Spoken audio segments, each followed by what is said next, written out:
Hi everyone. तो आप सभी का स्वागत है हमारी आज की क्लास में। तो आज का टॉपिक हमारा है टाइम ऑफ सप्लाई।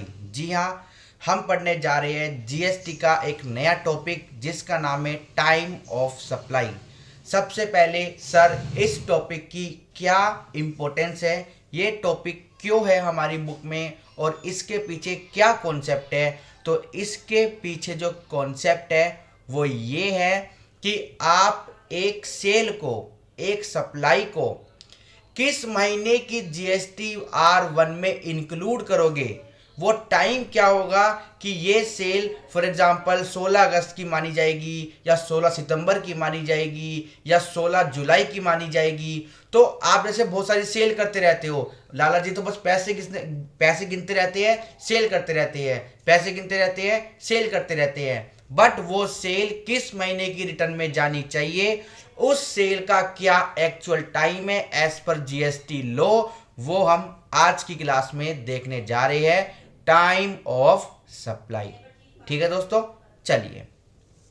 तो टाइम ऑफ सप्लाई में हमारे पास 3 सेक्शन निकल के आते हैं, सेक्शन 12, सेक्शन 13 और सेक्शन 14। तो ये 3 सेक्शन खत्म हो जाएंगे और टाइम ऑफ सप्लाई खत्म हो जाएगा। सबसे पहला सेक्शन, सेक्शन नंबर 12 क्या कहता है? Time of supply of goods. तो जो सेक्शन 12 है हमारा, वो सिर्फ और सिर्फ गुड्स की बात करता है। Time of supply of goods मतलब जो गुड्स सेल होते हैं, जो गुड्स के व्यापारी होते हैं, जो गुड्स के मैन्युफैक्चरर है, जो गुड्स के सप्लायर है, उनके लिए टाइम ऑफ सप्लाई क्या होगा, आइए एक बार देखते हैं। चलिए, तो सेक्शन 12 को स्टार्ट करते हैं। Section 12 provides for the determination of time of supply in the following situation. Section 12 सबसे पहले कहता है कि मैं तो भाई गुड्स के लिए बात करता हूं, और उसमें भी गुड्स में भी पहले ही आपको बता दिया कि कितने कितने प्रकार की सेल जो होती है गुड्स में, मैं उनके बारे में बात करूंगा। जैसे supply of goods under forward charge. जो नॉर्मल फॉरवर्ड चार्ज क्या होता है? सामान को बेचने वाला उस सामान पर गवर्नमेंट को टैक्स पे करता है, उसको बोलते हैं फॉरवर्ड चार्ज। तो सर, सामान बेचने वाले तो करता है गवर्नमेंट को टैक्स पे क्योंकि वो कस्टमर से टैक्स कलेक्ट करता है? नहीं, एक हमारे जीएसटी में आरसीएम भी है, रिवर्स चार्ज मैकेनिज्म। तो सेक्शन 12 सबके बारे में बात करता है, चाहे आप सामान को बेचो अंडर फॉरवर्ड चार्ज, चाहे आप सामान को बेचो अंडर रिवर्स चार्ज। तो ठीक है, हम फिर दूसरा टॉपिक देखेंगे, supply of goods under RCM. Next है दोस्तों, supply of vouchers for goods.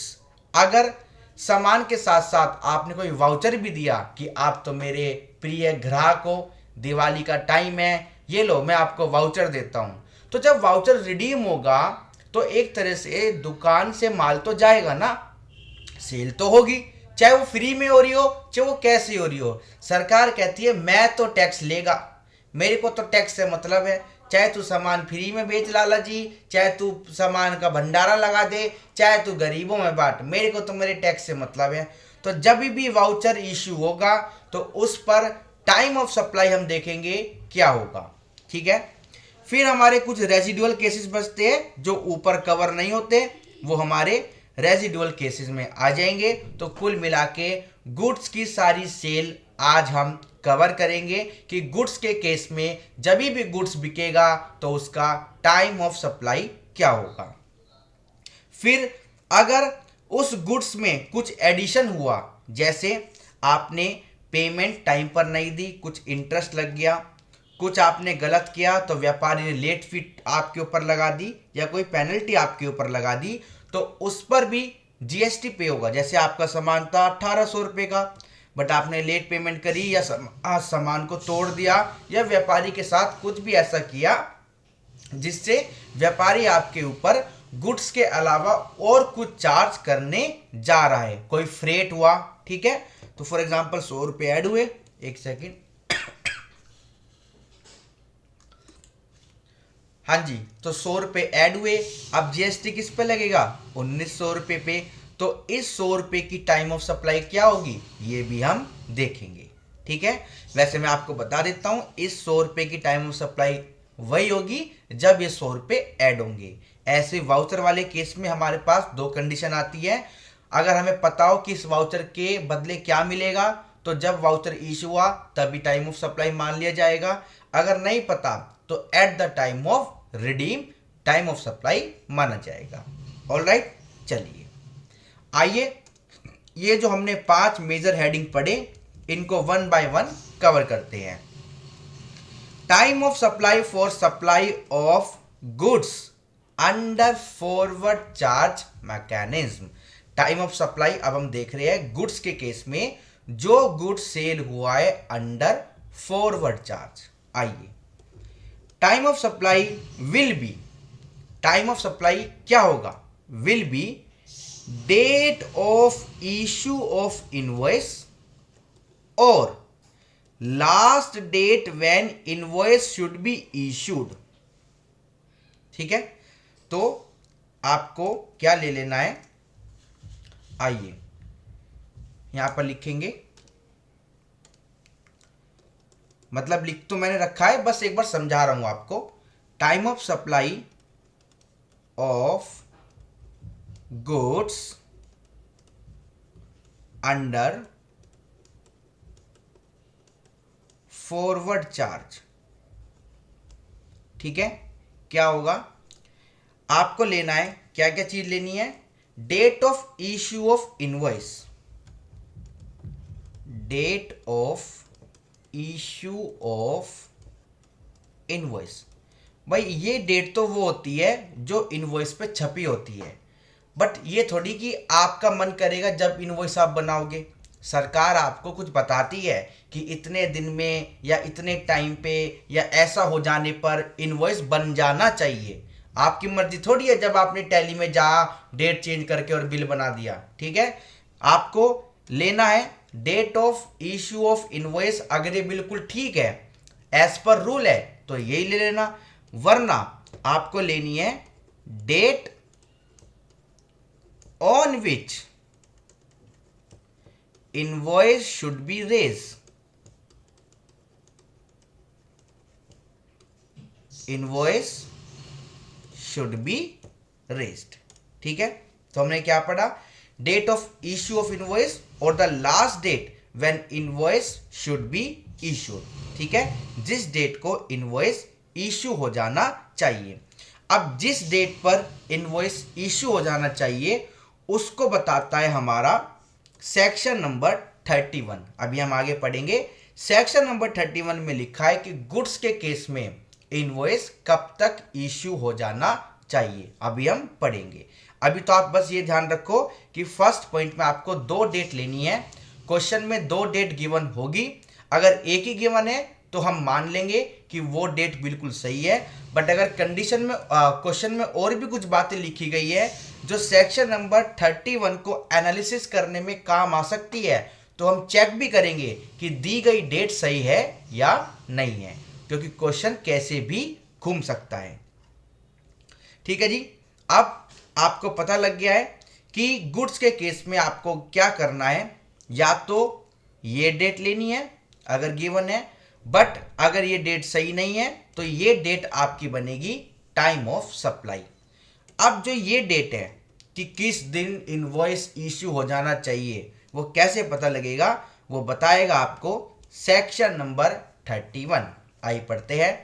Time limit for issuance of invoice for supply of goods.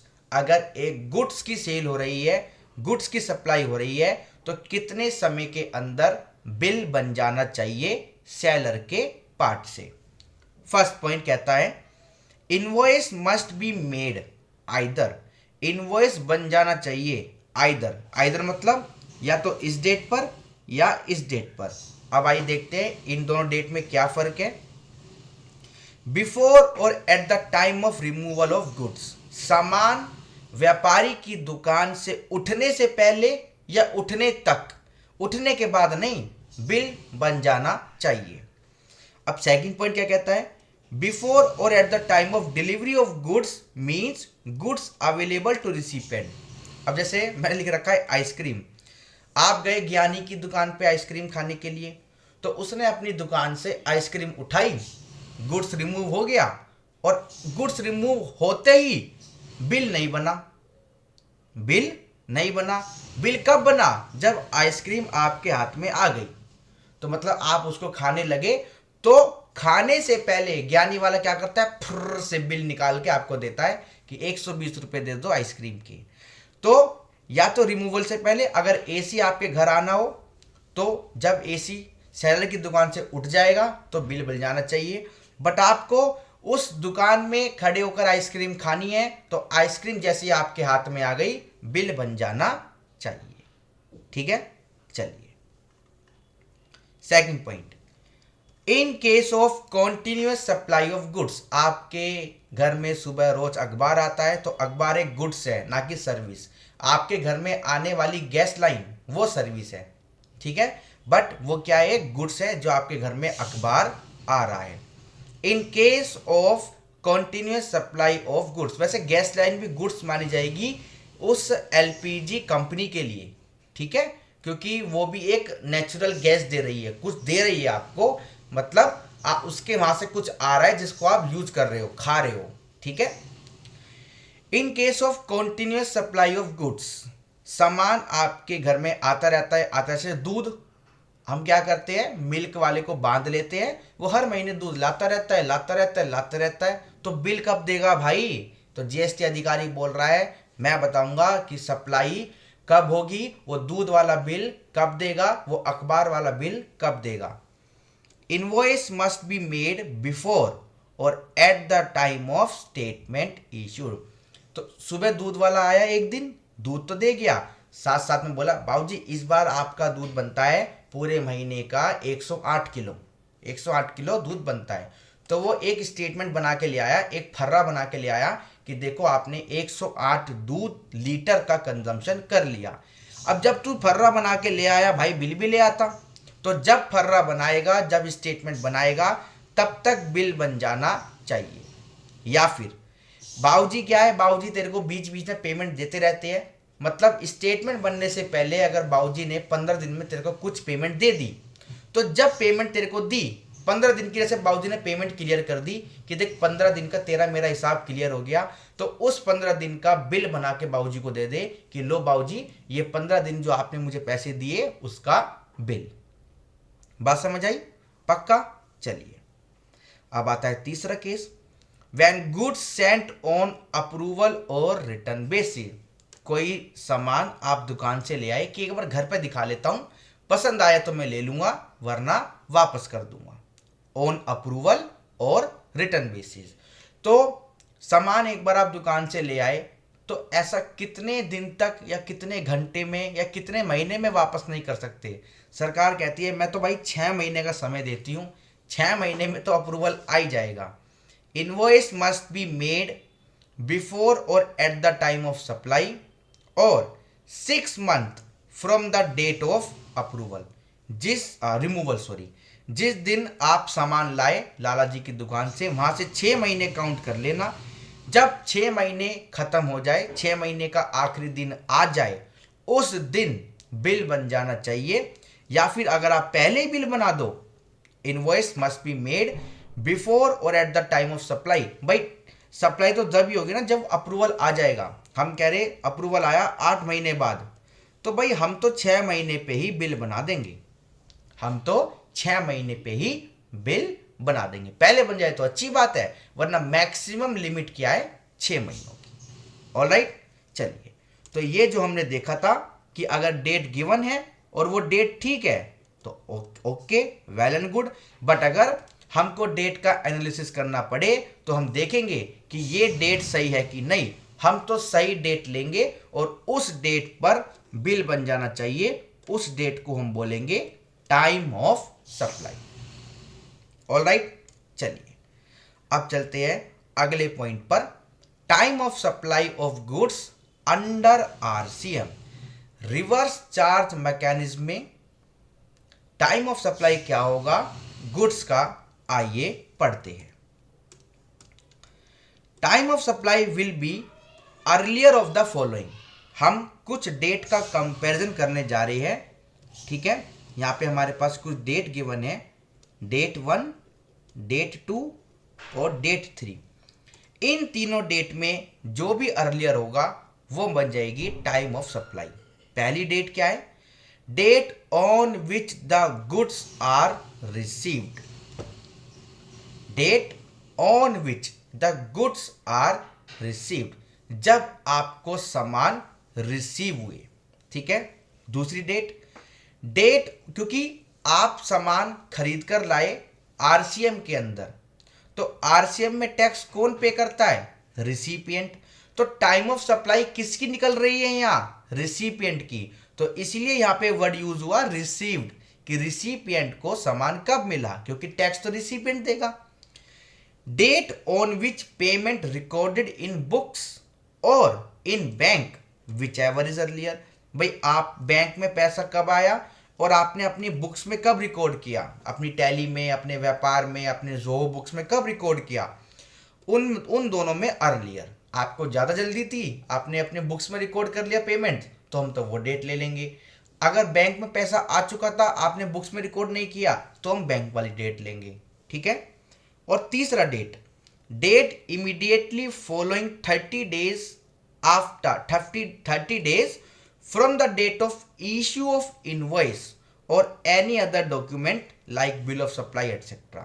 तो इनवॉइस इशू होने के बाद 30 दिन काउंट कर लेना। 30 दिन खत्म होते ही जो 31वां दिन होगा वो डेट। तो इन तीनों डेट में जो भी अर्लियर होगा वो बनेगी टाइम ऑफ सप्लाई। अब आपके मन में क्वेश्चन होगा, जब इनवॉइस इशू हो गया, जब इनवॉइस इशू हो गया तो हम ये डेट 1 और डेट 2 को क्यों देख रहे हैं? क्योंकि टैक्स पे करेगा रिसिपिएंट। तो सप्लाई तो हो रही है आरसीएम में। किसान ने, फॉर एग्जांपल, किसान कोई सामान ऐसा बनाता है जिस पर टैक्स देता है रिसिपिएंट अंडर आरसीएम, तो किसान ने सेल कर दी, उनने तो इनवॉइस बना के दे दिया, उसने तो टैक्स लगाया नहीं, टैक्स तो हमें भरना है। तो जो डेट इनवॉइस पर है उस डेट से 30 दिन काउंट कर लेना। जब 30 दिन एक्सपायर हो जाएंगे, 31वां दिन आएगा वो डेट। इन तीनों डेट में जो भी अर्लियर होगा वो बनेगा time of supply of goods received under RCM. यहां पे चाहे लिख लो रिसीव्ड अंडर आरसीएम, यहां पे लिखना चाहिए था रिसीव्ड अंडर आरसीएम। समझ आई बात? चलिए, अब ये कहते हैं कि अगर क्वेश्चन इतना खतरनाक है या सिचुएशन इतनी खतरनाक है, क्वेश्चन तो खतरनाक होगा नहीं, ठीक है, वो तो पूरे कंपोनेंट देगा ही देगा। ये कह रहे हैं अगर सिचुएशन ऐसी हो गई कि बिल्कुल ऊपर वाली 3 डेट समझ ही नहीं आ रही, तो फिर क्या होगा? If above parameters unable to find time of supply, then time of supply will be date of entry of goods in books। जब आपने अपने जोहो, अपनी अकाउंटिंग सॉफ्टवेयर में रिकॉर्ड कर लिया कि सामान मेरे पास आ गया, वो डेट आपकी बन जाएगी टाइम ऑफ सप्लाई। ये कब होगा? जब ऊपर दी गई सिचुएशन से आप टाइम ऑफ सप्लाई को नहीं निकाल पा रहे। ऑलराइट, चलिए। It is important to note that advance under RCM attract GST। Advance अगर फॉरवर्ड चार्ज में मिलता है, नॉर्मल सेल में मिलता है, तो उस पर जीएसटी नहीं है। बट अगर आरसीएम के अंदर आपको एडवांस मिला है तो उस पर जीएसटी है। It is important to note that advance under RCM attract GST. मतलब आपने किसी, यहां पे लिख देता हूं, if we give advance to a supplier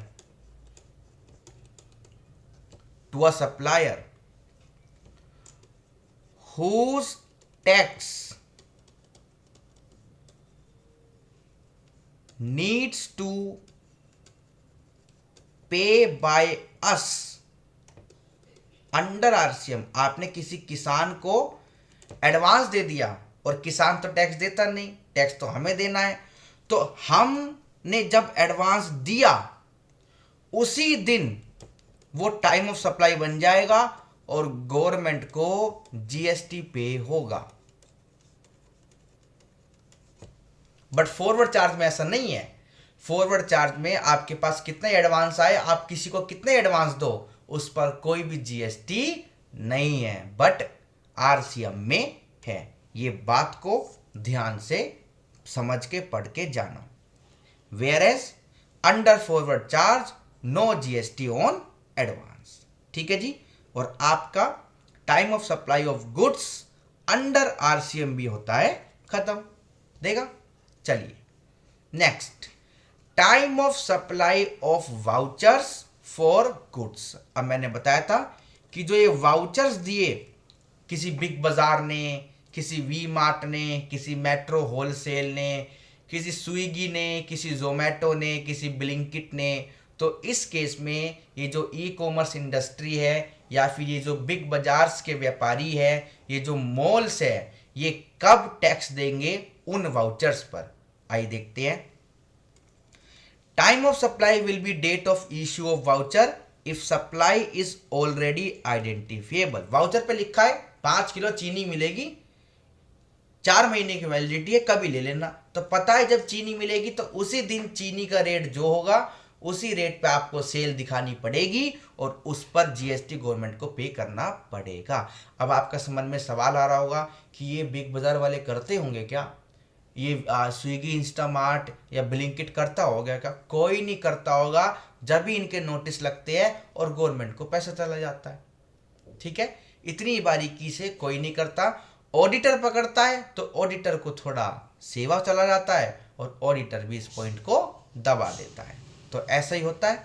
ठीक है, अगर पता नहीं है इस वाउचर के बदले क्या मिलेगा, जनरल वाउचर है कि 500 रुपये का कुछ भी ले जाना, अब वो पता नहीं 500 रुपये का सामान क्या खरीदेगा, कौन से रेट का खरीदेगा, ना तो रेट पता ना कुछ पता। अगर ये भी पता हो कि 500 रुपये का सामान सिर्फ 18% वाला ही मिलेगा तो उस दिन भी हम सेल कर सकते हैं क्योंकि हमें पता है। बट अगर कुछ पता ही नहीं है कि वो क्या खरीदेगा तो भाई जिस दिन खरीदेगा, जिस दिन वो वाउचर रिडीम होगा, उस दिन क्या होगा, सेल मान ली जाएगी उस वाउचर की। ये वाला पॉइंट भी होता है खत्म। चलिए fourth point, time of supply of goods in residuary cases. जो केसेस ऊपर कवर नहीं हुए, जो भी सिचुएशन ऊपर कवर नहीं हुई, उस केस में टाइम ऑफ सप्लाई क्या होगी? Time of supply will be the due date of periodical return.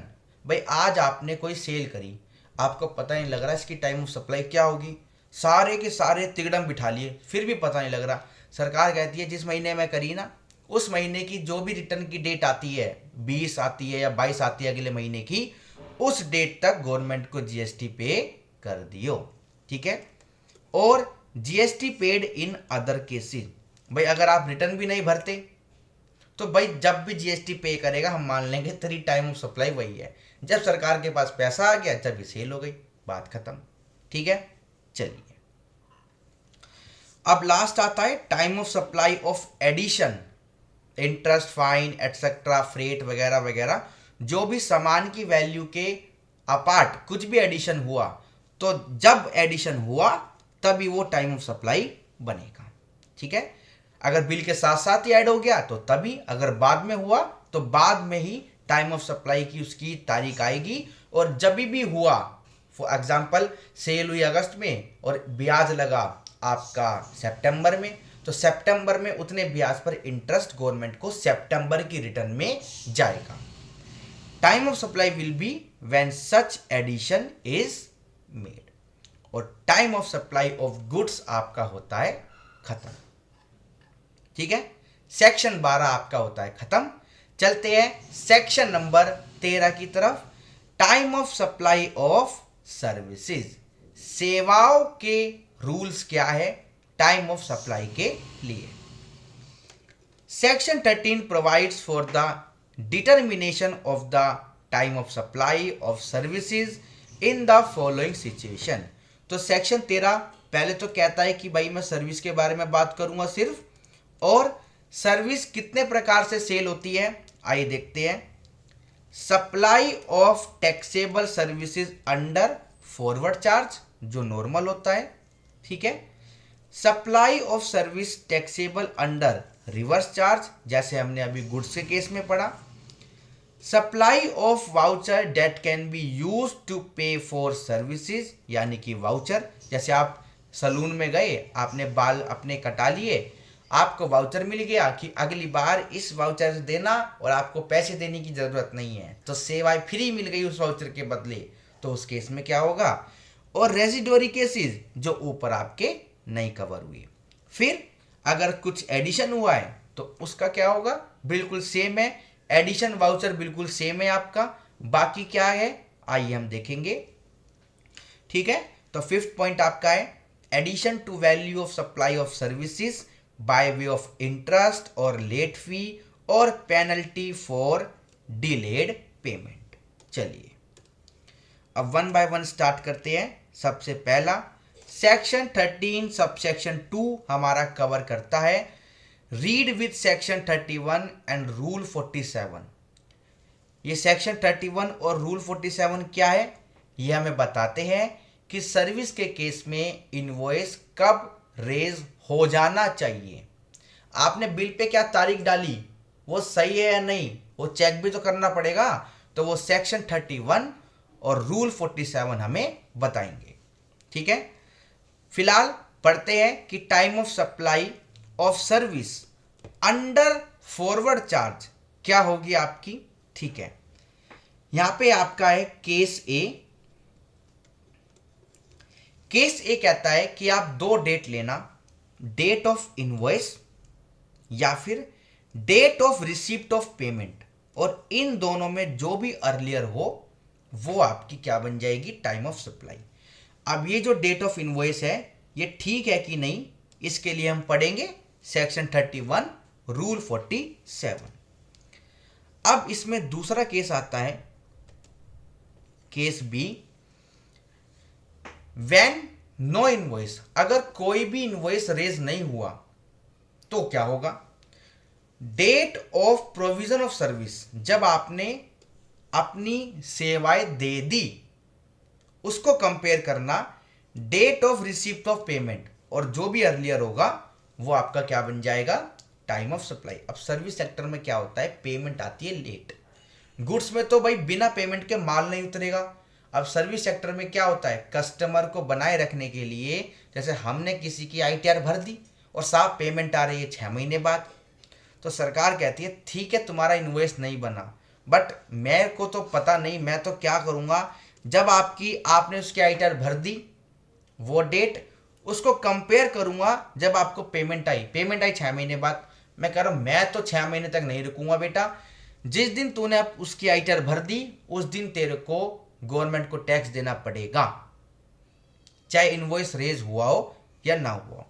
तो इनवॉइस रेज हो गया तो उसको कंपेयर करेंगे हम डेट ऑफ पेमेंट से, ठीक है। अगर इनवॉइस रेज नहीं हुआ तो हम कंपेयर करेंगे उस डेट को जिस दिन आपने अपनी सेवाएं दे दी और उस डेट को जिस दिन आपको पेमेंट मिली, ठीक है।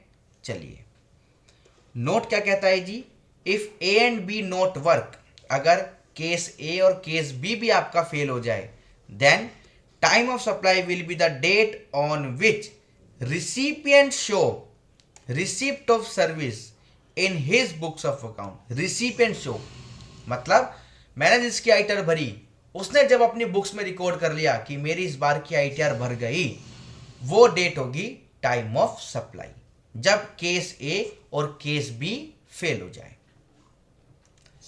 अब यहां पर meaning of date of receipt of payment का क्या मतलब है, वही आपने अपनी बुक्स में कब रिकॉर्ड करी और बैंक में कब आई, इन दोनों में जो भी अर्लियर होगा वो बनेगी date of receipt of payment. Alright, चलिए ठीक है जी, पॉइंट क्लियर है। अब आता है आपका सेक्शन 31 कि बिल सर्विस के केस में कब इशू हो जाना चाहिए। हमने ऊपर बड़े आराम से देख लिया कि डेट ऑफ इनवॉइस। अब क्वेश्चन में जो डेट ऑफ इनवॉइस है वो सही है कि नहीं उसका एनालिसिस करना पड़ेगा अगर हमें इंफॉर्मेशन गिवन है। अगर नहीं है तो हम मान लेंगे कि वही डेट ठीक है। तो सेक्शन 31 हमें सिखाता है कि टाइम लिमिट क्या होगी for issue of invoice for supply of services. सेवाओं के प्रदान करने में टाइम ऑफ सप्लाई क्या होगा और इशू ऑफ इनवॉइस की डेट क्या होगी। टाइम ऑफ सप्लाई तो हमने ऊपर देख लिया, अब हम देख रहे हैं कि इनवॉइस कब तक इशू हो जाना चाहिए सर्विस सेक्टर में। First point, on or before the provision of service, सेवाएं देने तक आईटीआर में जब ओटीपी डाला तब तक बिल बन जाना चाहिए, या फिर तब तक भी नहीं बना, या फिर 30 दिन के अंदर बन जाना चाहिए, और within 30 days from the date of supply of services. ठीक है, और ये 30 दिन 45 दिन हो जाते हैं किन के केस में, अगर सप्लायर कौन है, मतलब सेलर कौन है, insurance company, banking company, financial institution या फिर एनबीएफसी। तो समझ आया, बिल कब तक बन जाना चाहिए, सेवाएं पूरी हो जाने तक, या फिर अगर भाई सामने वाला क्लाइंट है वो कह रहा, वो सोचेगा यार इसने अभी बिल बना दिया तो 30 दिन के अंदर अंदर बना दे। ठीक है, तो इन दोनों में आपको बिल बनाना पड़ेगा, या तो तभी बना दो या फिर 30 दिन के अंदर बना दो। तो यहां पर भी एक क्या है, earlier.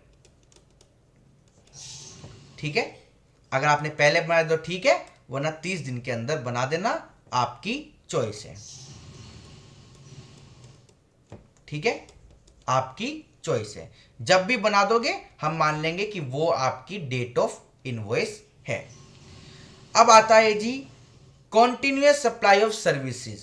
Continuous supply of services, अब आपकी वाइफ डेली मेडिक्योर पेडिक्योर कराती है, तो ब्यूटी पार्लर वाली रोज आती है आपके घर पे और अपनी सेवाएं देकर जाती है, या फिर आप रोज शेविंग, रोज मसाज और रोज पता नहीं क्या क्या अपने फेस पे कराते हो, तो सलून वाला रोज आता है आपके घर पे और अपनी सेवाएं देके चले जाता है। तो भाई जो कॉन्टिन्यूअस सर्विस देता है वो कब बिल रेज करेगा, invoice should be raise any of the below date, या तो यहां कर दे या यहां कर दे या यहां कर दे। अब वो 3 डेट क्या है, on or before the due date of payment. अब उसको पता है 1 तारीख को बाबूजी पेमेंट देते हैं, तो 1 तारीख को जब तू सुबह जाएगा उस तक बिल बनाकर लेकर जाइयो, अगर नहीं गया तो फिर मार पड़ेगी, गवर्नमेंट तेरे को मारेगी। दूसरा, बिफोर और at the time when receive payment, अगर बाबूजी ने पेमेंट पहले ही दे दी तो जब पेमेंट दे दी तो बिल भी बाबूजी को दे दियो। ठीक है, वे ड्यू डेट इज अननोन, अगर ड्यू डेट आपको नहीं पता, भाई बाबूजी का अपनी मर्जी से पेमेंट दे देते हैं, कोई ड्यू डेट फिक्स नहीं है, तो जब पेमेंट कर दी तब बिल बना के दे दियो।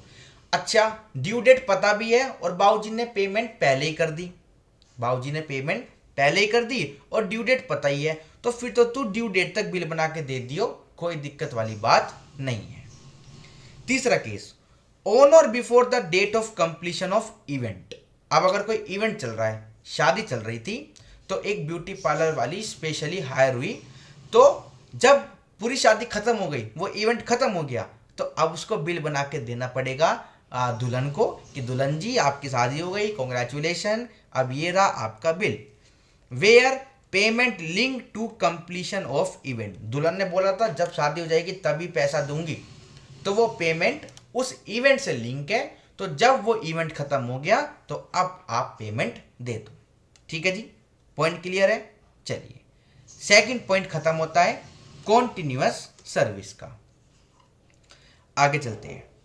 Third point, when service ceases before completion, मतलब ब्यूटी पार्लर वाली बीच में ही भाग गई या फिर उसको भगा दिया गया, तो जब भगाया उतनी सर्विस का बिल उनको दे दो। Invoice should be raise on the date of cessation up to such services. ठीक है, चलिए नेक्स्ट पॉइंट क्या है, नोट है यहां पर एक नोट। नोट क्या कहता है जी, when insurance company, banking company, financial institution, NBFC, telecom company या फिर notified supplier making taxable supplies between distinct person. ये डिस्टिंक्ट पर्सन क्या होता है, हमने पढ़ा है हमारे सप्लाई के चैप्टर में। देन इनवॉइस में बी इशूड, तो इन लोगों के लिए इनवॉइस में बी इशूड बिफोर और at the time of recording such supply in books of account, या फिर before the expiry of concern quarter in which supply made. For example आपकी मई में सप्लाई हुई तो अप्रैल मई जून का जो क्वार्टर होगा उससे पहले पहले बिल बन जाना चाहिए। ठीक है, ये दोनों डेट किन किन के लिए है, कोई insurance company, banking company, financial institution, NBFC, telecom company, कोई नोटिफाइड सप्लायर जिसको सरकार ने नोटिफाई किया इन डेट को पालन करने के लिए, और वो सप्लाई मतलब जो सेल हो रही है वो डिस्टिंक्ट पर्सन के बीच हो रही है, तभी ये दो डेट लगेगी, वरना नहीं। ठीक है जी, चलिए। तो जो हम पढ़ रहे थे सेक्शन 31 जो हमें बताता है कि बिल कब तक बन जाना चाहिए, वो होता है खत्म, और उसी के साथ साथ हमारा फॉरवर्ड चार्ज में टाइम ऑफ सप्लाई क्या होगा सर्विसेज के लिए, वो भी होता है खत्म। अब हम चलते हैं दूसरे पॉइंट पर, time of supply of services under RCM. आप कुछ ऐसी सेवाएं ले रहे हो जिस पर आप ही को टैक्स देना है, तो सरकार को टैक्स कब दोगे, टाइम ऑफ सप्लाई कब होगा, डेट ऑफ पेमेंट उसको कंपेयर करना है 31st day from the issue of invoice. Invoice जब आपके पास आ गया उससे 60 दिन काउंट करना, जो 61वां दिन होगा उसको कंपेयर करना डेट ऑफ पेमेंट से, दोनों में जो भी अर्लियर होगा वो बनेगी टाइम ऑफ सप्लाई। अगर ये दोनों रूल फेल हो जाए तो फिर क्या होगा, otherwise date of entry of service in books of account of recipient will be the time of supply. ठीक है, चलिए।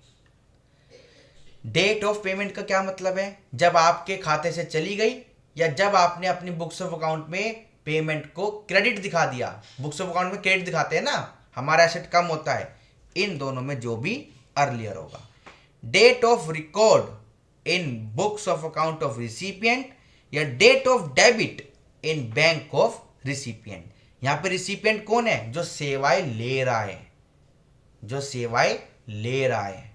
ठीक है, तो जो सेवाएं ले रहा है उसकी बुक में जब पेमेंट आपने कम होके दिखा दी वो डेट, या फिर जब उसके खाते से कट गई वो डेट, इन दो में जो भी अर्लियर होगा वो बनेगी date of payment.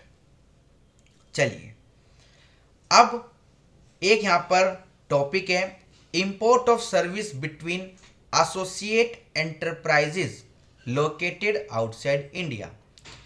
Associate enterprise क्या होती है, एक ऐसी कंपनी जो विदेश में है बट आपका उससे गहरा संबंध है।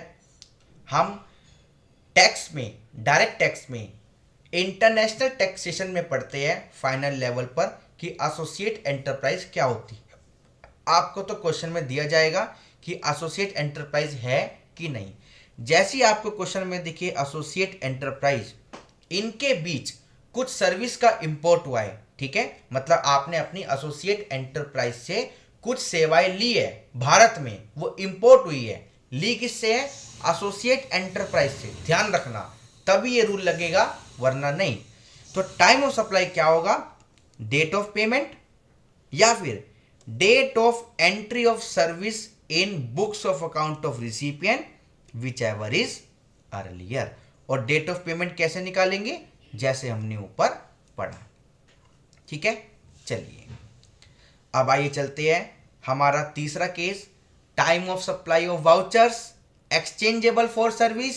अगली बार लाना वाउचर और full body wax, full manicure pedicure करा के जाना। तो इस केस में क्या होगा, अगर पता है पहले ही कि वैक्स होगा, मेडिक्योर होगा और नेल साफ होंगे, तो भाई पहले ही पता है, तो जिस दिन भी वाउचर इशू हुआ वही टाइम ऑफ सप्लाई बन जाएगा। अगर नहीं पता, आपको जनरल वाउचर दिया 1200 रुपये का, आप जाके वहाँ पे कुछ भी कराओ, वो प्री डिफाइंड नहीं था, तो रिडम्पशन डेट बनेगी time of supply. Date of issue will be time of supply if supply is identifiable at issue date, otherwise redemption date. Next आपका आता है रेजिडुअल केसेस, जो ऊपर कवर नहीं हुए. वही date of periodical return to be filed. भाई जिस भी महीने में आपने सेल करी उस महीने में आपको पता नहीं लग पा रहा कि टाइम ऑफ सप्लाई क्या होगा, तो उस महीने की रिटर्न में इस सेल को इंक्लूड कर लो. या फिर जिस भी दिन आपने जीएसटी पे कर दिया उस दिन आपकी सेल मान ली जाएगी. लास्ट आपका आता है time of supply of service. Section 13 खत्म होता है. अगर सर्विस में कोई एडिशन हो तो क्या होगा? Time of supply will be that point and that date when such addition made. Alright, तो जिस भी पल वो एडिशन हुआ उस पल को मानेंगे टाइम ऑफ सप्लाई, और वो आपकी उस पल की उस महीने की जीएसटी रिटर्न में इंक्लूड हो जाएगी. तो दोस्तों, गुड्स और सर्विस के रूल हमने पढ़े सेक्शन 12 और सेक्शन 13. ठीक है, अब आपको ये अच्छे से याद करने हैं, अच्छे से पढ़ने हैं. जैसे भी पॉइंट्स बनाने हो, फ्लो चार्ट बनाने हो, आप बनाइए और अपनी अपनी बुक के, जो भी बुक आपके पास अवेलेबल है, जिस भी इंस्टीट्यूट की अवेलेबल है, आप उनके क्वेश्चन फ्रीली सॉल्व कर सकते हो. ठीक है, चलिए, कोई भी इश्यू आता है मुझे व्हाट्सएप पे पिंग करें और मैं आपका इश्यू रिजॉल्व करूंगा. Alright, thank you so much, bye bye.